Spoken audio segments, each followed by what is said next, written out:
वरिष्ठ नेता बीएल संतोष, अरुण सिंह, रेखा गुप्ता, हर्ष मल्होत्रा और अन्य नेता दिल्ली भाजपा प्रदेश अध्यक्ष वीरेंद्र सचदेवा के साथ भाजपा मीडिया विभाग के पत्रकारों के साथ आयोजित वार्षिक होली मिलन समारोह में शामिल हुए। सांसद मनोज तिवारी, निशिकांत दुबे और कमलजीत सहरावत भी होली मिलन में हुए शामिल। मीडिया प्रमुख प्रवीण शंकर कपूर ने अपनी टीम के साथ होली मिलन में आने वाले सभी अतिथियों का गुलाल और फूलों की वर्षा से स्वागत किया। प्रसिद्ध लोक गायक जॉनी सूफी द्वारा गाए गए होली लोक गीतों और भजनों पर पत्रकारों और नेताओं ने जमकर नृत्य किया। अरविंद केजरीवाल, जिन्होंने निचली अदालत की आड़ में खुद को निर्दोष साबित करने की कोशिश की, उन्हें जनता के फैसले ने पहले ही दिल्ली से बाहर कर दिया है और अब दिल्लीवासी किसी भी झूठ या धोखे में नहीं आएंगे। वीरेंद्र सचदेवा, नरेंद्र मोदी के नेतृत्व में महिला सशक्तिकरण के संकल्प को नई गति और नई शक्ति मिली है। मुख्यमंत्री रेखा गुप्ता, नई दिल्ली, 2 मार्च। दिल्ली भाजपा मीडिया विभाग द्वारा आज आयोजित वार्षिक होली मिलन समारोह में दिल्ली के सैकड़ों पत्रकारों, संपादकों, एंकरों, डिजिटल संचारकों, इन्फ्लुएंसर्स और फोटोग्राफरों ने कई वरिष्ठ भाजपा नेताओं और कार्यकर्ताओं के साथ भाग लिया। मीडिया विभाग के सहयोग में महिला मोर्चा की 4 सदस्यों ने चंदन का तिलक लगाकर सभी प्रतिष्ठित और विशेष अतिथियों का स्वागत किया। पत्रकारों और नेताओं ने प्रसिद्ध लोक गायक जॉनी सूफी द्वारा प्रस्तुत होली लोक गीतों और भजनों पर नृत्य किया और सभी ने पुरानी दिल्ली के स्वादिष्ट पारंपरिक व्यंजनों का आनंद लिया। प्रमुख उपस्थिति, दिल्ली भाजपा अध्यक्ष वीरेंद्र सचदेवा की अध्यक्षता में आयोजित इस होली मिलन में निम्नलिखित गणमान्य व्यक्ति उपस्थित थे। बीएल संतोष, भाजपा राष्ट्रीय महासचिव संगठन।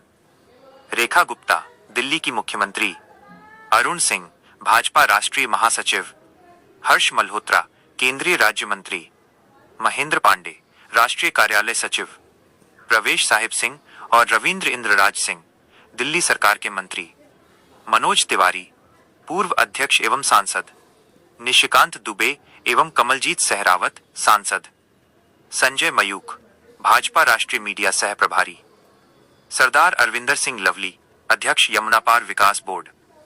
मीडिया प्रमुख प्रवीण शंकर कपूर ने अपनी आयोजन टीम विक्रम मित्तल, ब्रजेश राय, अमित गुप्ता, डॉक्टर अनिल गुप्ता, शुभेंदु शेखर अवस्थी, अजय सहरावत, डॉक्टर ममता त्यागी, शैलेश तेवतिया, अमन पांडे और अन्य के साथ फूलों और गुलाल से अतिथियों का स्वागत किया। नेताओं के संबोधन। वीरेंद्र सचदेवा, उन्होंने दिल्ली वासियों को होली की शुभकामनाएं देते हुए कहा कि पिछले 1 साल में दिल्ली में बदलाव देखा गया है और आने वाले वर्ष में शहर की छवि और सुधरेगी। उन्होंने जोर देकर कहा कि आगामी निगम चुनावों में लोग किए गए कार्यों के आधार पर वोट देंगे। उन्होंने अरविंद केजरीवाल पर निशाना साधते हुए कहा कि दिल्ली की जनता अब उनके धोखे में नहीं आएगी। मुख्यमंत्री रेखा गुप्ता, उन्होंने कहा कि प्रधानमंत्री नरेंद्र मोदी के नेतृत्व में महिला सशक्तिकरण केवल योजनाओं तक सीमित नहीं है, बल्कि ये एक विकसित दिल्ली का संकल्प है। उन्होंने घोषणा की कि होली के बाद दिल्ली में विकास परियोजनाओं और योजनाओं के काम में और तेजी आएगी। उन्होंने ये भी कहा कि मोदी शासन में देश सुरक्षित है और लोग शांति से त्योहार मना रहे हैं। निशिकांत दुबे, सांसद दुबे ने कहा कि होली केवल रंगों का त्योहार नहीं है, बल्कि प्रेम, सद्भाव और भाईचारे का प्रतीक है। यह मतभेदों को भुलाकर राष्ट्र की प्रगति के लिए एकजुट होकर काम करने का संदेश देता है।